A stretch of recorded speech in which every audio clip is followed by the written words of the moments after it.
ওনাকে সরাসরি দেখবার সুযোগ নাই, আমার সাথেও দেখা হয়নি, কিন্তু আমি ডাক্তারদের সাথে কথা বলে যেটা বুঝেছি, বর্তমান সময়ে তার ব্যাপারে সর্বশ্রেষ্ঠ বা সর্বোচ্চ কেয়ার নেওয়া হচ্ছে। দেশ বিদেশের ডাক্তাররা প্রায় যারা নামকরা এই বিষয়ে তারা সবাই তাকে নিবিড়ভাবে পর্যবেক্ষণ করছেন। অলমোস্ট ধরেন এই ডাক্তারদের মধ্যে এখন নতুন করে আবার চাইনিজ ডাক্তাররাও যুক্ত হয়েছে।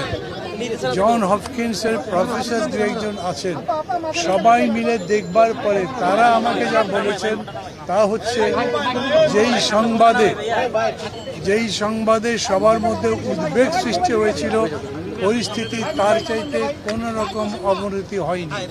তিনি স্টেবল আছেন, তারা কোনো আশাবাদের কথা বলছেন না, কিছু বলছেন না, কিন্তু বলছেন গত কয়েকবারের মতো যেরকম তিনি খুবই ক্রিটিক্যাল অবস্থা থেকেও আবার ফিরে এসছেন, উনি ক্রিটিক্যাল অবস্থা থেকে স্টেবল হয়েছেন।